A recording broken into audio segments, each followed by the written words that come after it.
Hello, my name is Theo Grelli, and I'll be telling you all about the discovery and structure of DNA.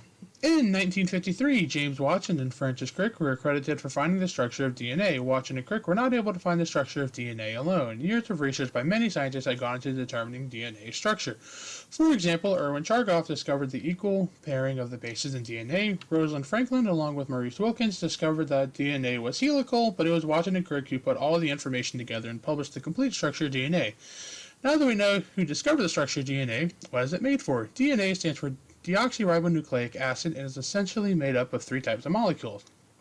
As the name states, the first molecule in DNA is a deoxyribose sugar. Please note the carbons are numbered. We'll get back to this later.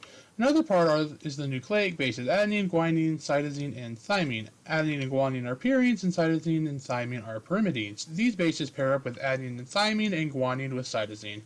But not by least is the phosphate group.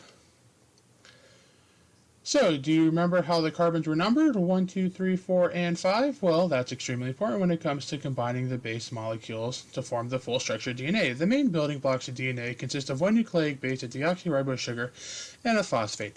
The nucleic base is bound to the first or 1' carbon of the deoxyribose sugar, and the phosphate is bound to the 5th or 5' carbon of the sugar. Then multiple of these blocks come together to form the basic structure of DNA. These blocks link up by having the phosphate group of each block bind to the 3rd or 3' carbon of another block sugar. This bond is called a phosphodiester bond. Then the amino acid binds to another amino acid with hydrogen bonds.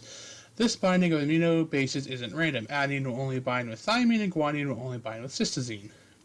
Now, have you noticed that the sugars on either side face different directions? This one faces up and this one faces down. This is because DNA is antiparallel, meaning that the two sides run parallel, but one side is running the opposite direction. After all the binding is done, it's time to twist. DNA twists with a larger major groove and a smaller minor groove. The direction of the twist, right-handed or left-handed, is dependent on the type of DNA. Here are some examples of left-handed twisted DNA from online news articles, and one example of right-handed twisted DNA. I prefer to look at the direction of the top strand of a twist to determine which hand it is twisted. If the top strand is going from the bottom left to the top right, it's a right-handed twist. And if it's coming from the right side and ends on the top left side, it's a left-handed twist. And that's the basic structure of DNA.